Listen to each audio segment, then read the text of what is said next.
آج کی اس ویڈیو میں ہم ایک ایسے بلڈ ٹیسٹ کے بارے میں بات کریں گے جس کو یورک ایسڈ کا ٹیسٹ کہتے ہیں۔ اس کو ہم سیرم یوریٹ لیول بھی کہتے ہیں۔ یہ گرمیوں کا ٹیسٹ بھی ہوتا ہے۔ جیسے ہی ایشین کنٹریز میں گرمی زیادہ ہوتی ہے تو آپ کو ایک تھکاوٹ، جسم میں دردیں، ڈی ہائیڈریشن، پسینے وغیرہ سے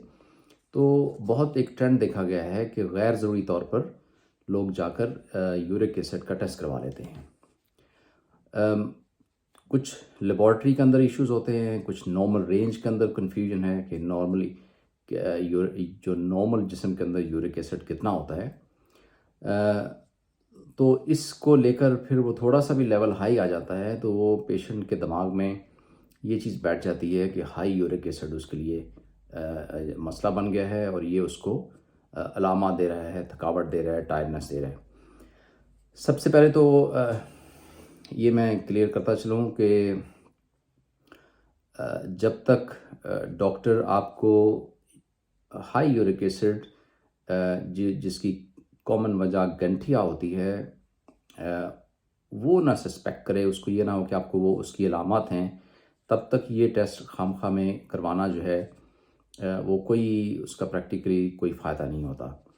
تو یورک ایسڈ بڑھتا ہے جب ایک کنڈیشن جس کو گاؤٹ کہتے ہیں، گینٹھیا کہتے ہیں۔ گینٹھیا کی علامات یہ ہوتی ہیں کہ آپ کے بگ ٹو جو ہے، بڑے جو پاؤں کا بڑا انگوٹھا، اس کے بیک سائڈ کے اوپر والا جو جوائنٹ ہے، جوڑ ہے، وہ گرم ہو جاتا ہے، سوجن ہو جاتی ہے اور شدید درد ہوتی ہے۔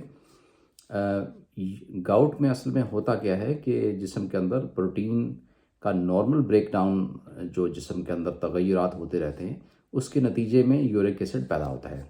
تو نارمل یورک ایسڈ جسم کے اندر ہوتا ہے اور اس کا جب تک لیول بہت ہائی نہ ہو اور اس کے ساتھ گنٹھیا کی علامات وابستہ نہ ہوں تو تب تک اس کو اگنور کر دینا ہوتا ہے ڈاکٹروں کی طرف سے۔ تو یہ غیر ضروری ٹیسٹ خود اپنے طور پہ نہیں کرانا چاہیے۔ گاؤٹ میں دوسرے جو جوائنٹ انوالو ہوتے ہیں، آپ کا اینکل جوائنٹ اور جو ہے گھٹنا، جو نی جوائنٹ ہے، تو یہ اینکل یعنی آپ کا ٹخنا، آپ کا بڑے پاؤں کے ساتھ جو جوڑ ہے اور پھر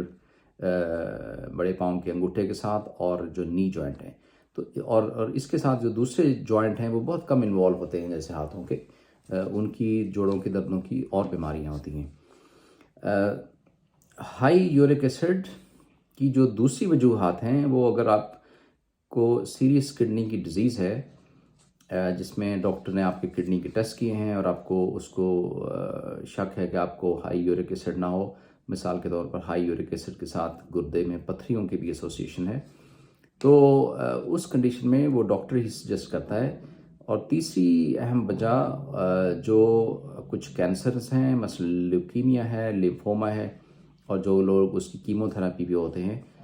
ان کے اندر یورک ایسڈ لیول جو ہے وہ ہائی ہوتا ہے، جس کو ٹریٹ کرنا پڑتا ہے۔ سادہ لفظوں میں میں یہ کہنا چاہتا ہوں کہ غیر ضروری طور پر اپنے طور پر یورک ایسڈ کا ٹیسٹ نہ کروائیں۔ اس کی ایک نارمل رینج ہوتی ہے اور اگر آپ کو علامات نہیں ہیں اور یورک ایسڈ کا لیول ہائی ہے، اس کی کوئی اہمیت نہیں ہے۔ ایک دفعہ اگر ہائی آتا ہے آپ کا لیول، تھوڑا سا میں ذکر کر دوں نارمل رینج کا بھی، جو مرد ہیں، مین ہیں، ان کے اندر اس کی رینج جب تک یہ 12.8 ملی گرام پر ڈیسی لیٹر سے زیادہ نہ ہو اور کنسسٹنٹلی زیادہ نہ رہے،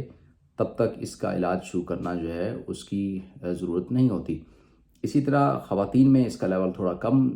جو ہے وہ 10 سے اوپر جو ہے اس کو گنا جاتا ہے کہ وہ بہت زیادہ ہائی ہے۔ اگر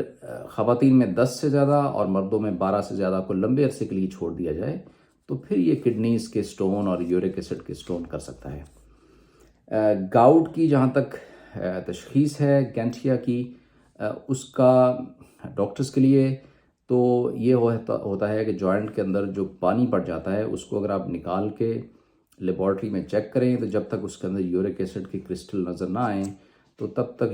گاؤٹ کی جو تشخیص ہے وہ مشکوک رہتی ہے۔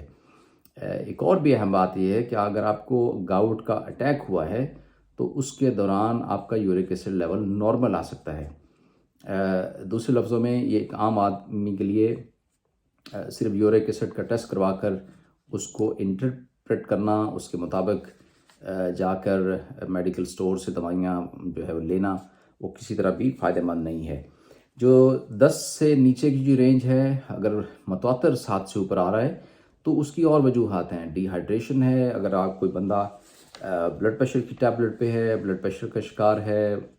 اسی طرح ہارٹ کے لیے واٹر پلز ہیں، جیسے ڈائیوریٹکس ہوتے ہیں، لیسکس، فروسیمائڈ، اور اسی طرح جو ہائی کولیسٹرول لیول ہے، ان کے ساتھ اس کی وابستگی ہے، ایسوسیشن ہے۔ تو اس کا مطلب یہ نہیں کہ آپ یورک ایسڈ کی دوائیوں پہ چلے جائیں۔ آپ موٹاپا کم کریں، آپ ایکسرسائز کریں، آپ کولیسٹرول جو ہے اس کو کم کریں، ورزش کریں، اور خاص طور پر الکوہل انٹیک جو ہے اس کی بہت اسٹرانگ اس کے ساتھ ایسوسیشن ہے، اس کو فوری طور پر کٹ ڈاؤن کریں اور بند کریں۔ اگر یہ لیول متواتر آ رہا ہے 10 سے زیادہ، تو اس کو بھی اور کوئی علامات نہیں ہے، اگر آپ کا یورک ایسڈ لیول 10 سے اوپر ہے اور متواتر آ رہا ہے لیکن کوئی علامات نہیں ہے، تو اس کنڈیشن میں یہ آفٹر 6 منتھ یا 1 ایئر کا ایک فالو اپ آپ کر سکتے ہیں ڈاکٹر کے ساتھ، اور یورک ایسڈ کراتے رہیں۔ لیکن اس ویڈیو کا مقصد بالباب یہ ہے کہ مرضی سے یورک ایسڈ کا ٹیسٹ نہیں کروانا، تھوڑا سا لیول ہائی آنے کے اوپر اس کی دوائیوں پر نہیں جانا، کیونکہ یورک ایسڈ کی جو ٹریٹمنٹ ہوتی ہے جب آپ سٹارٹ کرتے ہیں تو وہ ایک لحاظ سے لائف لانگ ہوتی ہے، لمبا عرصہ ہوتی ہے۔ یہ نہیں ہوتا کہ ایک ہفتہ آپ نے گولی کھائی اور بند کر دی۔ تو غیر ضروری طور پر یہ ٹیسٹ نہ کروائیں، غیر ضروری طور پر اس کے اوپر پریشان نہ ہوں، اور ایک دفعہ ریڈنگ ہائی آتی ہے تو خود سے بھی علاج نہیں کریں جب تک کہ یہ آپ کی ریڈنگ متواتر 11 یا 12 سے اوپر نہیں رہتی اور آپ کو ساتھ اس کی گاؤٹ کی علامات بھی ہوتی ہیں۔ لیکن جیسے میں نے پہلے کہا کہ جب ایکٹیو اٹیک ہو جاتا ہے گاؤٹ کا، گینٹھیے کا، تو اس کے دوران یورک ایسڈ لیول نارمل بھی ہو سکتا ہے۔ لہٰذا فزیشین سے جو ہے وہ ضرور رائے لیں۔ لیبارٹریز جو ہے وہ کوئی شاپنگ سینٹر نہیں ہوتا کہ آپ مرضی سے ہر قسم کا جو ہے وہ ٹیسٹ خود کروا کے اس کے اوپر پریشان ہونا شروع کر دیں۔ آخری بات یہ ہے کہ ہائی یورک ایسڈ کا ہارٹ اٹیک کے ساتھ کوئی رابطہ نہیں ہے، یہ بھی ایک پبلک مت ہے، اس کو بھی ذہن سے نکال دیں۔ میرا نام ڈاکٹر نعیم اشرف ہے۔ آپ میرے پبلک ہیلتھ اویئرنیس کی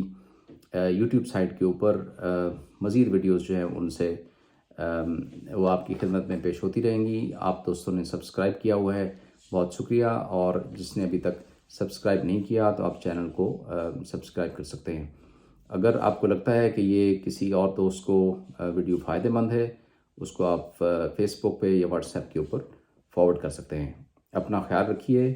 اگلی کسی ویڈیو میں ملاقات ہوتی ہے۔